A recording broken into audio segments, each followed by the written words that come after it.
विद्यार्थी बिहार बोर्ड के नंबर 1 चले विवेक स्टडी ऑनलाइन पर आपका बहुत बहुत स्वागत है। आप कैसे हैं? आप कमेंट में लिखिए कैसे हैं और आपकी तैयारी कैसी चल रही है, आप जरूर कमेंट कीजिए। और अच्छा ही चल रही होगी आपकी तैयारी। तो आइए देखिए, बिना वक्त गवाए हुए किसी सेशन का स्टार्ट करते हैं। तो आज के इस वीडियो में हम जानेंगे कि सिर्फ 1848 की क्रांति के कारण, ये क्रांति हुआ ही क्यों, इसका प्रभाव क्या पड़ा फ्रांस पे। तो आइए जानते हैं कि इसे क्या पड़ा। इससे पहले मैं एक शायरी कहना चाहता हूँ कि इसे ना थके है पाँव कभी और ना ही हिम्मत हारी है, मैंने देखे हैं कई दौर और आज भी सफर जारी है। तो आइए वीडियो को स्टार्ट करते हैं। तो आइए 10th क्लास हिस्ट्री में पहला चैप्टर में 5वां लेक्चर, पहला चैप्टर के क्या वाला लेक्चर, 5वां लेक्चर। तो 1848 की फ्रांसीसी क्रांति के कारण, इसके कारण क्या है? पहला है लुई फिलिप एक उदारवादी और महत्वाकांक्षी। 1848 में 1830 की जब क्रांति हुई थी, उस समय जब उसका प्रभाव पड़े थे, तो उस समय क्या लुई फिलिप क्या बना था? उसका शासक बना था। तो वही लुई फिलिप जो 1848 तक शासक रहा, वो 1848 में क्या था? उदारवादी और महत्वाकांक्षी। यानी महत्वाकांक्षी मतलब अपने लिए काम करता था। कौन? Louis Philippe. थोड़ा थोड़ा अच्छा था, लेकिन उसने गीजो को प्रधानमंत्री बना दिया, जिसके कारण उसका नीति खराब हो गया। तो दूसरा उसका कारण क्या है? उसने अपने विरोधियों को खुश करने के लिए, उनके लुई फिलिप के जो विरोधी थे, उनका जो विरोध करते थे, उसको खुश करने के लिए स्वर्णिम मध्यवर्गीय नीति का अवलंबन किया। स्वर्णिम मध्यवर्गीय नीति का अवलंबन किया।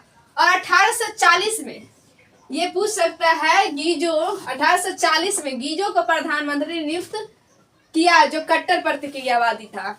और ये जो था लुई फिलिप 1840 में गीजो को प्रधानमंत्री बना दिया। तो यहाँ से आपको क्वेश्चन पूछ सकता है कि 1840 ईस्वी में किसको प्रधानमंत्री बना दिया गया था? तो गीजो को।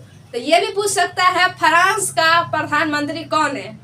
फ्रांस का प्रधानमंत्री ऑप्शन में अगर रहे तो गीजो मार देना। तो यहाँ गीजो क्या था? फ्रांस का प्रधानमंत्री। कब? 1848 में था। तो 40 में बना था, 1848 तक रहा था। और चौथा इसका कारण है लुई फिलिप ने पूंजीपति वर्ग को साथ रखना पसंद किया। पूंजीपति वर्ग मतलब अमीर लोग। लुई फिलिप, यही तो इसका सबसे बड़ी भूल थी, यही सबसे बड़ी नीति थी जिसके कारण इसका नीति पूरा खराब हो गया कि इसे पूंजीपति वर्ग को साथ रखना पसंद किया, यानी अमीर लोग, पैसे वाले लोग को साथ रखना पसंद किया। और 5वां कारण है लुई फिलिप के शासनकाल में देश में भूखमरी और बेरोजगारी व्याप्त होने लगी। लुई फिलिप जब शासन कर रहा था फ्रांस में, तो वहां फ्रांस में भूखमरी और बेरोजगारी, भूख से लोग तड़प रहे थे, बेरोजगारी, काम नहीं मिल रहा था, इससे तड़प रहे थे, जिसकी वजह से गीजो की आलोचना होने लगी। प्रधानमंत्री ये सब काम करवाता है, जिसकी वजह से ये इसकी आलोचना होने लगी, यानी इसका विरोध करने लगा, गीजो का लोग विरोध करने लगा। और इसका छठा कारण है सुधारवादियों मतलब जो सुधार, फ्रांस का सुधार चाहता था, उसे क्या कहते हैं? सुधारवादियों ने 22 फरवरी 1848 ईस्वी को पेरिस क्या है? फ्रांस की राजधानी। इससे पहले वाले वीडियो में भी पढ़ा है, पेरिस क्या है? फ्रांस की राजधानी। पेरिस में थियर्स के साथ मिलकर एक विशाल भोज, किसके साथ मिलकर? थियर्स। कौन? सुधारवादी, यानी जो सुधार चाहता उसके साथ मिलकर थियर्स और सुधारवादी मिलकर एक विशाल भोज का आयोजन किया, जिसमें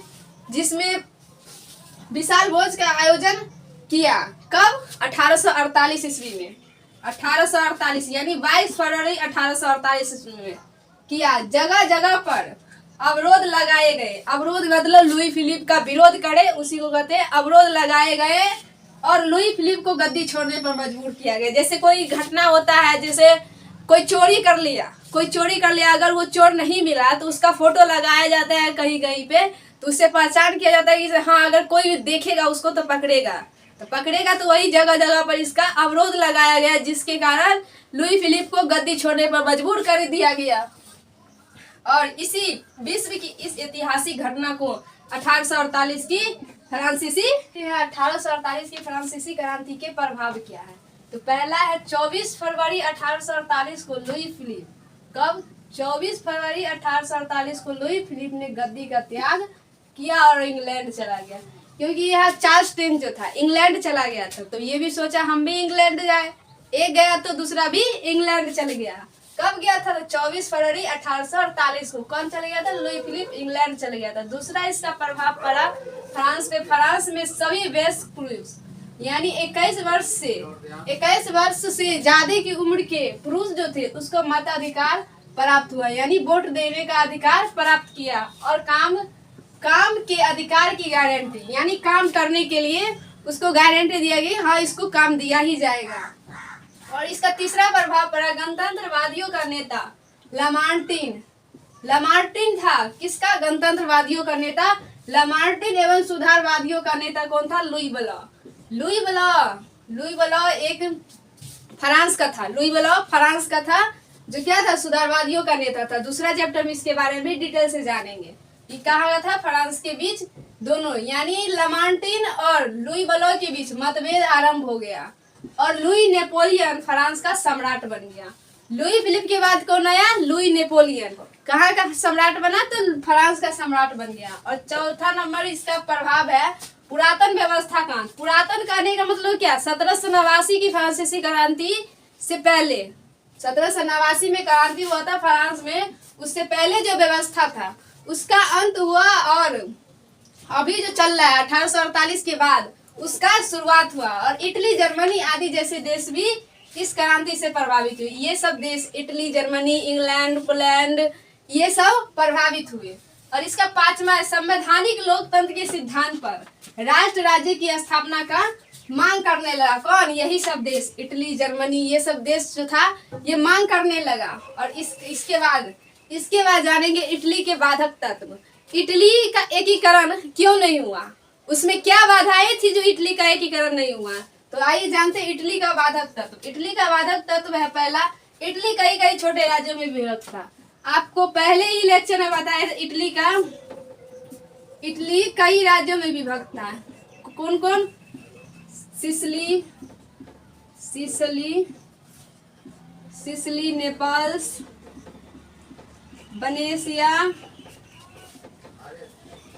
वेनेसिया और पोप आदि जैसे राज्यों में ये क्या था? विभक्त था। और इसी का एकीकरण, जैसे एकीकरण करने का मतलब क्या? कई राज्यों में विभक्त था उसको एक करना, एकजुट करना, उसी को कहते हैं एकीकरण। ये कई राज्यों में विभक्त था जिसके कारण इटली का एकीकरण करना जरूरी हो गया। इसमें बाधक तत्व, इसमें बाधाएं कौन कौन डाल रहा था? तो इटली के कई छोटे छोटे राज्यों में विभक्त था।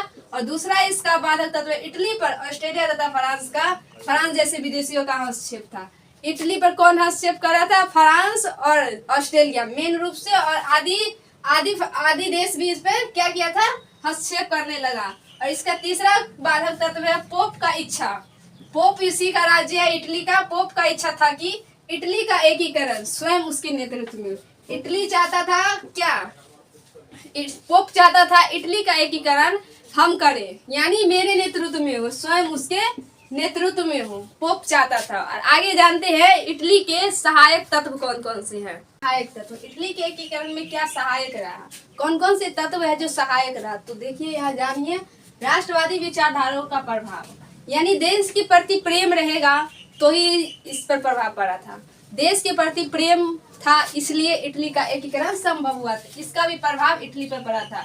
और फ्रांस की क्रांति का प्रभाव, फ्रांस की क्रांति 1789 वाली फ्रांस की क्रांति, 1789 में फ्रांस में क्रांति हुई थी जिसका प्रभाव इटली पर पड़ा था। जैसे कोई बच्चा टॉप करता है अगल बगल में तो उसका प्रभाव बगल वाले बच्चों के ऊपर पड़ता है।